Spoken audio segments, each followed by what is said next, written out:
Jovem Pan. 2h10, voltamos com o Jornal Jovem Pan, que você acompanha também com imagem. Vamos direto a Brasília conversar com Luciana Verdolim, tem mais pesquisa eleitoral. Luciana, boa tarde.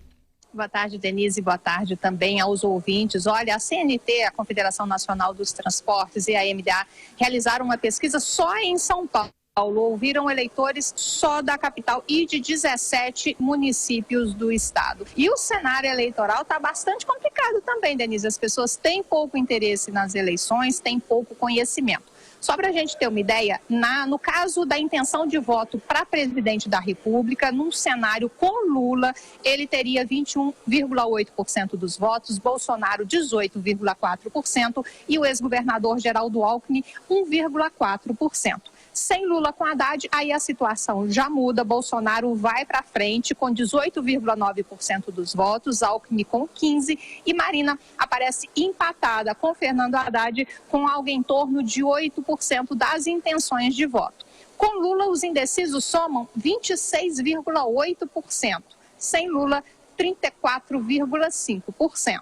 Com relação ao conhecimento, o eleitor admite, Denise, que ainda tem pouco conhecimento sobre os candidatos ao governo do estado aí de São Paulo. 60% disseram que não conhecem nada e 81% admitem que sequer fizeram qualquer tipo de consulta sobre essas candidaturas. 50% dos ouvidos pela pesquisa fizeram questão de afirmar também que não tem interesse nessas eleições, cuja campanha eleitoral começa daqui a pouco. No caso do governo aí de São Paulo, para governador, nas intenções de voto espontâneas, onde o eleitor é convidado a falar sobre o candidato, João Dória aparece na frente, tem 4,2% dos votos, Paulo Scaff 2,2%, Márcio França, 1,6%.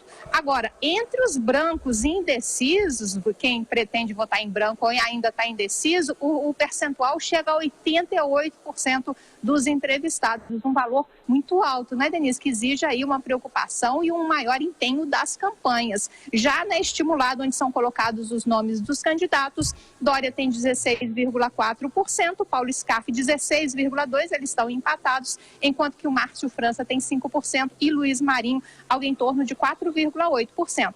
Num cenário de segundo turno, Denise, o candidato tucano, João Dória, só aparece, ele ganharia dos outros candidatos, mas aparece empatado com Paulo Scaff. Um empate técnico aí, uma pequena margem de vantagem para Paulo Scaff na margem de erro. Então, a situação que se coloca, segundo a CNT-MDA, é de que há muita indefinição, os eleitores ainda precisam se informar sobre os candidatos, não há ainda como garantir, não há um cenário definido, não há para ninguém comemorar ainda qualquer tipo de pesquisa. Na verdade, aqui em São Paulo a gente tem uma situação aí diferente, porque o governador que assumiu é pouco conhecido e ele mesmo se coloca dessa forma. Márcio França, ele falou que ele teria de ser conhecido para poder tentar cativar os eleitores e conseguir uma reeleição. Ele que agora ocupa o lugar, o ex-prefeito saiu para disputar também, tem Paulo Scaff que é empresário, então tem um nível de conhecimento baixo e eu acho que as pessoas, aqueles que estão interessados, estão mais focados na eleição presidencial mesmo, né, Luciana? É preciso começar a campanha também, né, Denise? Porque as pessoas ainda... agora há pouco que a gente ficou sabendo quem seriam exatamente os candidatos. É preciso aí que as campanhas comecem efetivamente. No TSE, no Tribunal Superior Eleitoral, o prazo de registro de candidaturas vai até o próximo dia 15 agora de agosto. Então, assim, a expectativa é de que a partir do início da propaganda eleitoral gratuita, que só começa em setembro, aí sim a gente começa a ficar, né, a ter um cenário mais delimitado. Essas pesquisas, o que a gente costuma ouvir muito aqui em Brasília, Denise, é de que a pesquisa indica o momento, o retrato desse momento. Hoje está tudo indefinido. E o momento com pesquisas eleitorais vai ser diferente, né? Vai mudar bastante com as campanhas eleitorais já em andamento, porque as pessoas estão indecisas. Agora chama atenção, e acho que nas várias pesquisas, o quanto que o ex-presidente Lula ainda tem de mobilização e quando ele sai de cena, aumenta o número de indecisos. Então é sinal de que ele tem um público aí meio cativo ainda. Tem, o que o PT diz, o que a gente tem de experiência nas últimas campanhas, é de que 30% do eleitorado votava no Lula. Não se sabe agora como é que vai ficar essa questão com a saída de Lula, porque eles vão insistir na candidatura, a candidatura vai ser impugnada, aí vai se fazer uma nova chapa aí com a Haddad e Manuela Dávila. Então, assim, o cenário ainda está muito nebuloso, porque o PT ainda está insistindo na candidatura, sabendo que ela não vai para frente. Então, o cenário fica, as pessoas ficam indecisas. Tem gente que ainda acredita que o ex-presidente vai ser candidato. Então, assim, as esquerdas estão reclamando muito, ninguém reclama muito claramente para evitar problemas com o Partido dos Trabalhadores, principalmente com o ex-presidente Lula, mas as esquerdas, elas queriam uma união maior, até para fazer frente à expectativa aí de crescimento dos outros candidatos. Mas a avaliação que se faz é de que o eleitor só vai saber mesmo, só vai se informar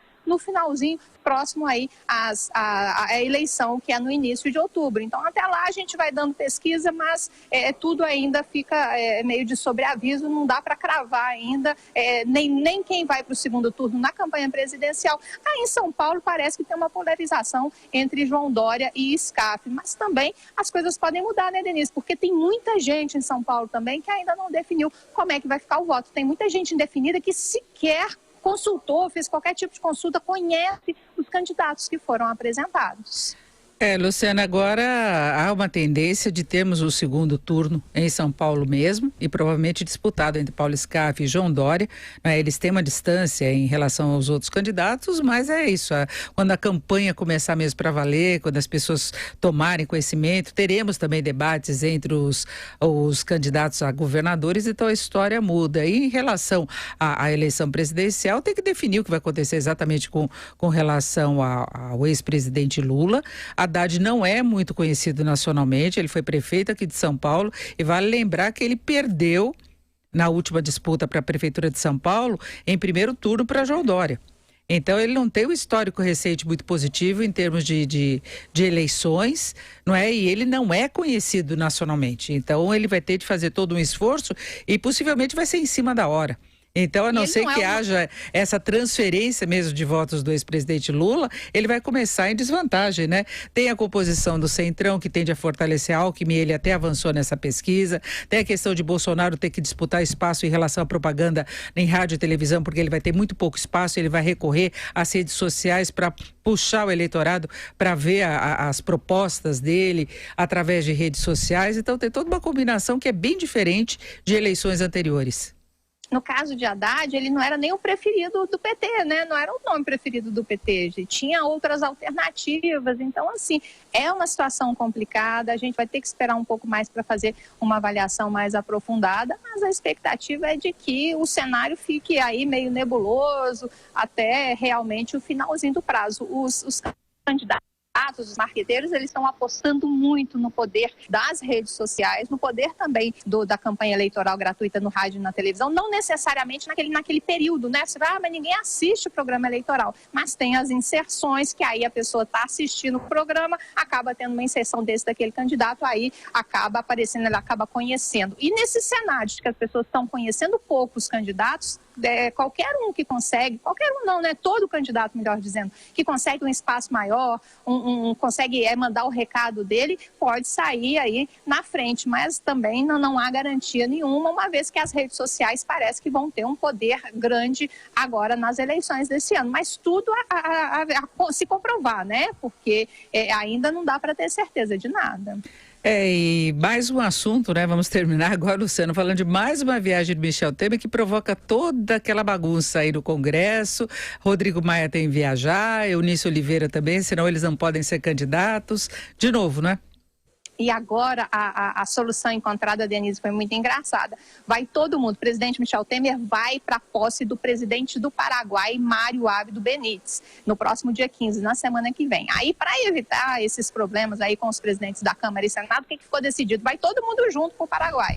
vão no mesmo avião, vão de manhã, voltam de noite, e a ministra do Supremo Tribunal Federal, a presidente Carmen Lúcia, assume aqui interinamente a presidência da República. Aí houve um questionamento, mas isso pode todo mundo viajar? Porque é bom a gente lembrar que em caso de presidente e vice, eles nunca viajam no mesmo avião, porque se, por exemplo, acontece um acidente, acontece alguma coisa, é preciso ter uma pessoa para assumir o país. Em caso do presidente não acontecer alguma coisa com ele ficar impossibilitado. Nesse caso, os dois primeiros na linha sucessória estão viajando. Então, assim, foi perguntado, é legal isso? Aí o que eu ouvia foi o seguinte: legal, não tem problema, legal, mas não é recomendado quando se fala na segurança aí dos chefes de poder. Qual a necessidade de Carmen Lúcia também assumir por um dia, né, Luciana? É um negócio impressionante que acontece no Brasil. Tem muita coisa que a gente não consegue explicar com racionalidade. Poucas horas, na verdade, né? Porque como ele vai de manhã, volta de tarde, não tem justificativa realmente. Porque ela, na verdade, ela vem aqui cumprir a agenda, mas não decide nada. Tá certo, Luciana. Uma boa tarde para você. Boa tarde, Denise.